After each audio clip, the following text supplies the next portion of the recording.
small issues of clarity. I think we must, all of us agree that immediately means now. It doesn't mean any other thing, except that it means now. So, as a minister who's got a driver, because you're giving examples of cars, and they're driving, you're at the back, then you say to them, hey, Chief, stop the car immediately. They must stop it next week. In the context, in whatever context, must stop next week. Because when you say stop the car immediately, stops now. So immediately only means that, doesn't mean any other thing in whatever context. If you say, well, stop the car immediately, and there is no yellow lane or anywhere where they can park, they will be looking at finding a way to stop this car immediately, because the principal said we must stop the car immediately. That should have been the understanding of the letter of the 31st. When you wrote it, you were expecting that it must stop now.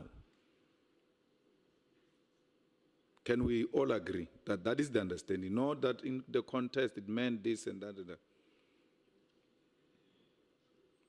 Yes. Chair. Through you. Yes, Honorable Minister, you may respond. The difficulty with that streamlined meaning is that it leaves out what is in the context concretely. The directive doesn't end there. It doesn't say stop now or disband now. It talks about a preliminary report, which I don't believe, I respect your view, but I don't believe we should remove the preliminary report. I don't believe we should remove the UNESCO meeting where same was going to be discussed as per one directive, because it didn't come in any other day. It came on the same day in the same directive. So, yes, I can't say immediate doesn't mean now, but in the context in which it was said, it has a context which gives it that kind of meaning within context. So when you say they must stop immediately, and then what was the thought about what's going to happen to the dockets? Yes, it was to say, go and prepare, in other words, a preliminary report of this directive, because it has to be implemented by them. And once we've looked at the preliminary report, there will be a UNESCO meeting. So that was the thought when I wrote the directive. At the same time as I wrote the directive, it was connected in that particular fashion. And when the dockets finds themselves in CBS position, out of CBS instruction, what do you do about it? That would be the subject of discussion of the preliminary report, because the preliminary report is an operational implementation matter with all the implications of the directive. They would then say, this directive means this is what we must do or not do with dockets, this is what we must do or not do with staff, this is what we must do or not do with cases that are on, and all the related matters. They would then include them in the preliminary report, which would give us a way forward. Yeah, but when you hear out of the directive, the dockets are with Sevilla. The instruction is given, all processes and all of that.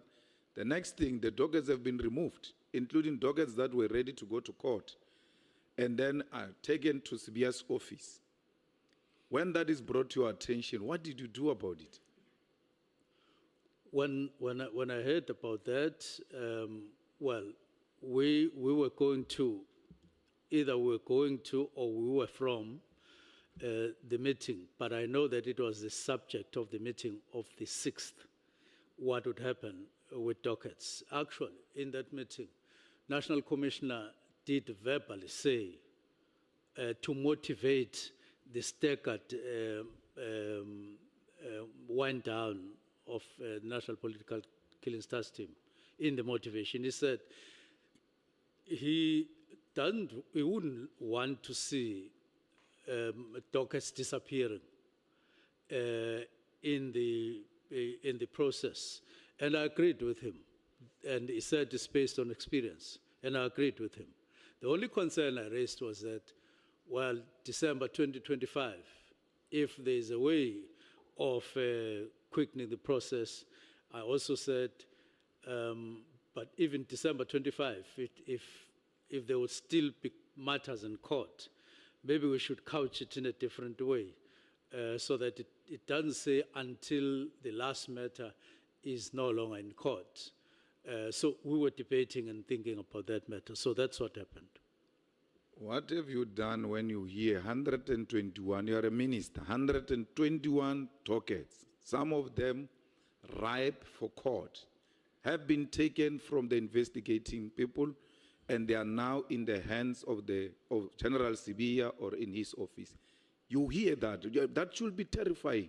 And what did you do about it? I hear all of that. What did you do about it in the immediate as a responsible executive for that department? And this is happening out of your directive. Everybody, whatever confusion is there, but the reality is that 121 cases have been taken. Families have not been briefed why their cases have been taken away. Some of those cases are ready for court. It doesn't matter. Let everything come to Pretoria under General Sibiya. That comes to attention if you didn't know that that was going to happen. But we all now know there are 121 dockets in Pretoria. As a minister who's very good at giving directives, what directive did you give on this one? Now, the matter was actually being handled at that time by the National Commissioner, and I took the line that says that they are resolving the matter because there was no standoff. For instance, I asked General Sentumule, did you, when these dockets were handed over, was it at gunpoint? And she said, no, it was not at gunpoint. We knew what we were doing, and I took the line that says they are handling the matter. They should be able to resolve it maybe even now as I'm talking, or tomorrow, or something like that. I trusted that the matter was being handled by senior people, two divisional commissioners, and then the national commissioner, and also the deputy national commissioner. So I take it the answer is the minister did not do anything, even when this information became a public information, because you were under the impression that the national commissioner and whoever responsible were attending to the matters because they were more of operational matters. There wasn't any other way. If you believed and trusted that they are handling it, you wouldn't call a meeting. You wouldn't give a directive because they were already handling the matter. And my trust was based on the belief that they were handling it and handling it properly. That's why I asked that question at some point. So on the 31st of December, everybody is in a jovial mood. You are at home. You are not even in any place. You are home, where everybody is happy. It's New Year's Eve. And you are troubled by the crime that is happening. You're trying to think what needs to happen and all of that. And then you come to a conclusion that the crime intelligence post must be stopped. The advert of those posts must be stopped immediately and all of that. How does that help resolve your problem of crime? Because you are troubled by crime. How does stopping posts help you to fight this thing of crime? No, posts were not going to be, they were going to be discussed at the first meeting as per directive with the National Commissioner. So he said stop until we discuss the matter, which would be in January. And this was the 31st. Now, it is indeed, as you say, everybody else was busy with New Year Eve festivities. And so on. Yeah. But I had not reached the end of processing what I had started and even discussed with deputy ministers. And I wanted, when the year begins, when we go back, we go there full of purpose in terms of specific issues that I had identified. Remember, I had called a meeting, National Commissioner, Deputy Commissioners, and Provincial Commissioner to say, I'm troubled, I'm being troubled, and I was honest. I was being troubled by these matters and so on, and everybody else in the country was troubled. So I was still processing up and down and so on. Why not discuss on the 28th? I was processing, I had not circled. And then I circle at home in a rural area. And then my mind focuses on one thing. We had been all over. I was deployed in Cape Town and in the Eastern Cape myself on Christmas days and all of those things. And I circled for the first time. Then this thing comes together.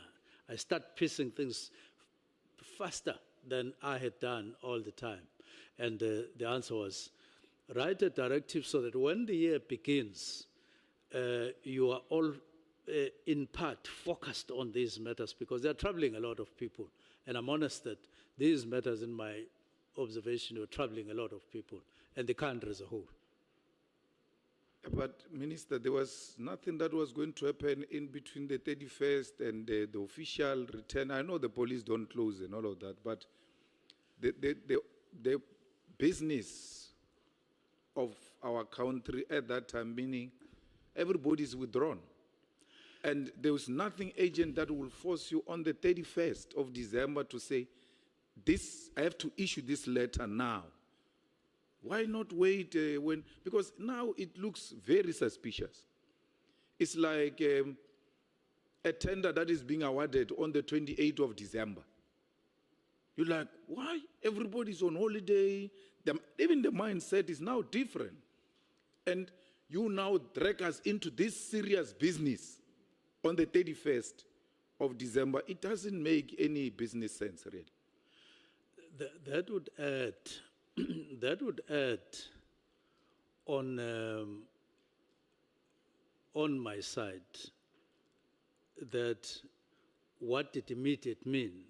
I knew that there would be nobody who will, as a matter of today, call a meeting and convey the message and so on. But I wanted all of us to have it so that at the beginning of the year, we were able to say there was a directive written on the 31st. And remember, there's nothing untoward about a minister writing a directive on the 31st. It could have been a different directive altogether from this one. It could have said at the beginning of the year, employ people or facilitate or whatever. It could have been any directive within the law. Now, it was this directive, and all I wanted was, let's focus early in the year on these matters, and I was quite troubled by them, as I am right now. Now, Minister, there are alleged SMSs, WhatsApp exchange between Mokgotsi